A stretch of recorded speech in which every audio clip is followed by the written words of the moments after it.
Boa tarde, a graça e a paz do nosso Senhor Jesus Cristo seja na vida de todos, na nossa vida. Hoje nós damos início ao capítulo 9 de Mateus. Mais pérolas, elas não param de vir, né? E nós temos aqui, Jesus cura um paralítico. Também gosto muito da colocação dessa cura do paralítico em Marcos, capítulo 2, do verso 1 ao verso 12, que traz mais riqueza de detalhes para nós. Entrando Jesus num barco, atravessou o mar e foi para sua cidade. Alguns homens trouxeram-lhe um paralítico deitado em uma maca. Vendo a fé que eles tinham, Jesus disse ao paralítico: tenha bom ânimo, filho, os seus pecados estão perdoados. Diante disso, alguns mestres da lei disseram a si mesmo: este homem está blasfemando. Vamos dar uma parada aqui. Em Marcos, traz para nós mais detalhes, porque diz que Jesus estava numa casa, né? E havia uma grande multidão fora da casa, o que assim era extremamente difícil chegar perto de Jesus, quanto mais levando um paralítico carregado por 4 amigos. Então nós já começamos a ver a cena de fora da seguinte situação: um paralítico numa maca sendo levantado por 4 amigos, né? E passando ali por cima de todos, né? Para chegar até a casa. Chegando até a casa, também não havia como chegar até a Jesus. E que eles fizeram? Eles sobem em cima do telhado, imagino eu, que devem ter amarrado aquele paralítico à maca, à sua cama, para que todo aquele movimento não jogasse, né, o paralítico no chão, a própria multidão. Então eles vão até o telhado, descobrem ali uma parte do telhado e com cordas eles vão descendo o paralítico ali até Jesus. Eu imagino Jesus vendo uma cena. Já tinha visto de muitas coisas, mas olhar para cima e ver uma maca descido ali por cordas, com certeza chamou a atenção de Jesus. Uma atitude de muita, extrema fé, extrema coragem, extremo esforço físico, né? Enfrentando ali aquela situação. E Jesus, ele olha não somente para o paralítico, ele olha para todos os amigos dele e para ele, né? E admira da fé daqueles homens, tanto dos amigos que o ajudavam, quanto do paralítico que aceitou ser ajudado pelos seus amigos. Uma primeira pontuação aqui: nós precisamos ter amigos. Nós precisamos ter pessoas de confiança e para isso nós necessitamos plantar, porque necessitamos ser pessoas confiáveis, necessitamos ser pessoas amigas que realmente se importam com os outros, para que nós tenhamos essas pessoas também ao nosso dispor, que nos ajude.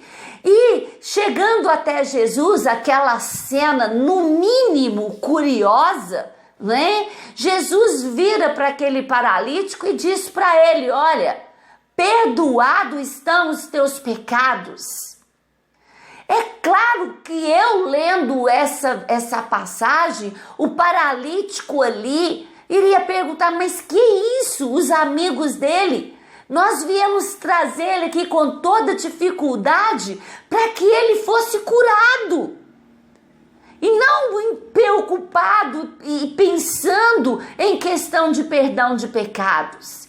E Jesus ali, sabendo que líderes judeus, que lideranças ali e que outros também questionavam a respeito disso, Jesus pergunta assim: o que vocês acham que é mais difícil para Deus? Perdoar pecados ou curar o paralítico? Para a maioria,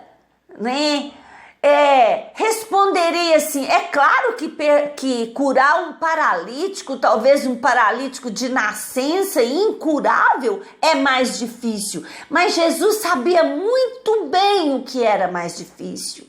E Jesus lançou essa pergunta, mas ele tinha a resposta. Perdoar pecados para Deus é muito mais difícil. Por quê? Porque Deus é santo, Deus não comunga com o pecado, não existe como Deus comungar, interagir com o pecado. Então, para Deus é infinitamente mais difícil perdoar pecados do que curar um paralítico. E Jesus disse assim: para que vocês saibam que o Filho do Homem, que eu tenho poder aqui na terra para perdoar pecados, para que vocês saibam disso, eu vou fazer o que vocês acham difícil. E disse ao paralítico: levante-se, tome a sua cama e vá. Mas ele antes teve os seus pecados perdoados. Muitas lições nós temos aqui nessa passagem. E a lição mais importante para nós é ter os nossos pecados perdoados. Porque ainda que nós não sejamos curados das nossas enfermidades, elas têm um tempo para acabar. E os nossos pecados perdoados vai nos levar à vida eterna. E isso é para sempre. Então, o que é mais difícil para Deus é nos perdoar os pecados, e Ele, através de Jesus Cristo, da sua morte e ressurreição, Ele disponibiliza para todos nós. Esse é o maior milagre, infinitamente maior milagre, de ter os nossos pecados perdoados. Amém? E depois nós temos aqui o chamado de Mateus ou de Levi. Saindo Jesus, viu um homem chamado Mateus sentado na coletoria e disse-lhe: siga-me, Mateus. E Mateus levantou-se e o seguiu. Estando Jesus em casa, foram comer com ele os seus discípulos, muitos publicanos e pecadores. Vendo isto, os fariseus perguntaram aos discípulos dele: por que o mestre de vocês come com publicanos e pecadores? Ouvindo isso, Jesus disse: não são os que têm saúde que precisam de médico, mas sim os doentes. Vão aprender o significado disto. Desejo misericórdia, não sacrifício, pois eu não vim chamar justo, mas pecadores. Aqui nós temos o chamado de Mateus. Nós estamos estudando o Evangelho de Mateus. Então, a tradição diz que esse Evangelho foi escrito pelo próprio Mateus. Então, aqui nós temos o chamado do próprio Mateus sendo relatado no seu próprio Evangelho. Mateus era um publicano, era um cobrador de impostos, visto pelos judeus como um traidor, como um pecador. Então, Jesus vê ali Mateus na coletoria, ele estava na sua função trabalhando. Uma outra questão, Jesus não chama preguiçoso, ninguém tem essa desculpa para com Jesus: eu trabalho demais e não tenho tempo para a Bíblia, eu não tenho tempo para fazer o bem, eu não tenho tempo para o reino de Deus e para o meu chamado. Jesus aqui chama Mateus em pleno ofício. Ele estava ali trabalhando. E logo que ele chama Mateus, numa atitude linda, ele larga aquele ofício que era rendável para a sua vida, para a sua família. Ele larga tudo e segue Jesus. E logo se levantam os sacerdotes, os entendidos da lei, aqueles que apontavam o dedo para as pessoas e perguntam para os seus discípulos: acaso Jesus não sabe que ele está comendo com pecadores e com publicanos, com cobradores de impostos? Como ele diz que quem ele é e faz tal coisa? E Jesus então responde: olha, eu não vim chamar justos, eu vim chamar pecadores. Acaso não é os doentes que necessitam de remédio e de médicos? Lembrando que Jesus aqui está sendo irônico, porque Jesus veio para pecadores e, de acordo com Romanos 3:23, diz assim: todos pecaram. Todos. Toda a raça humana está condenada. Toda a raça humana é pecadora. Todos estão separados da glória de Deus, diz Romanos 3:23. E Romanos 6:23, Deus diz assim, através do Espírito Santo: o salário para o pecado, o salário para o pecador é a morte.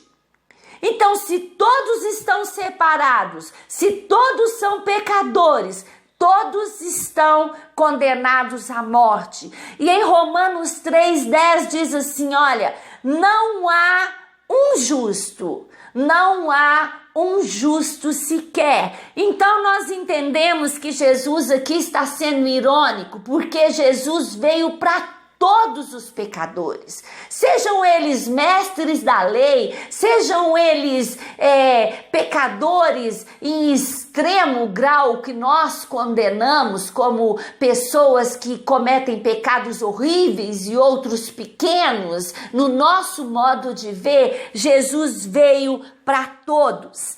E depois nós temos assim: então os discípulos de João vieram perguntar: por que nós, os fariseus, jejuamos, mas os seus discípulos não? Jesus respondeu: como podem os convidados do noivo ficar de luto enquanto o noivo está com eles? Virão dias quando o noivo lhes será tirado e então jejuarão. Jesus está dizendo: olha, eu ainda estou com os meus discípulos. Eu sou o noivo e nós estamos aqui, estamos em festa. E nessa festa não é necessário jejuar. Jesus está dizendo: eu ainda não ensinei sobre o jejum para os meus discípulos, mas virão dias em que o noivo será tirado e então eles jejuarão. E depois ele responde assim: ninguém põe remendo de pano novo em roupa velha, pois o remendo forçará a roupa, tornando pior o rasgo. Nem põe vinho novo em vasilha de couro velha. Se o fizer, a vasilha rebentará, o vinho se derramará e a vasilha se estragará. Ao contrário, põe-se vinho novo em vasilha de couro nova, e ambos se conservarão. Eles colocavam o vinho em odres, ou seja, tipo uma sacola de couro. E quando o vinho ele ia fermentando, aquele odre, aquele couro, ele ia se esticando por causa da fermentação.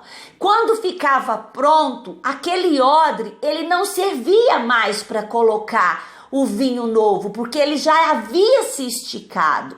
E esticado, ele iria estourar quando fermentasse. E o que Jesus estava querendo dizer com isso? Que Jesus estava trazendo uma nova aliança.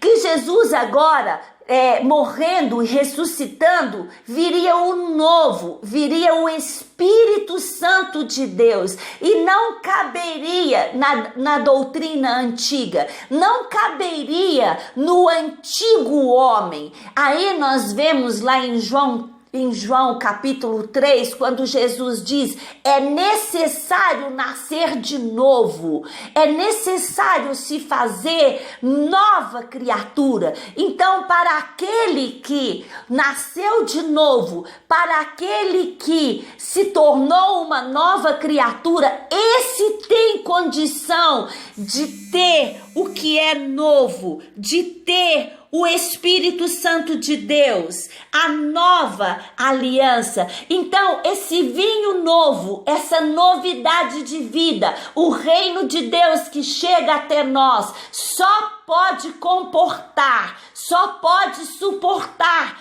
aquele que nasce de novo, aquele que crê em Jesus Cristo, aquele que recebe Jesus Cristo como Senhor e Salvador da sua vida, é que tem como conter, é que tem como suportar a nova aliança, o ensinamento novo, o Espírito Santo de Deus, que antes não podia morar no velho homem, mas que agora, glória a Deus, sendo nova criatura, sendo nascido de novo, o Espírito Santo pôde fazer morada em nós. Amém? Fica essa palavra, fica essa meditação maravilhosa para as nossas vidas, e que Deus te abençoe em nome de Jesus.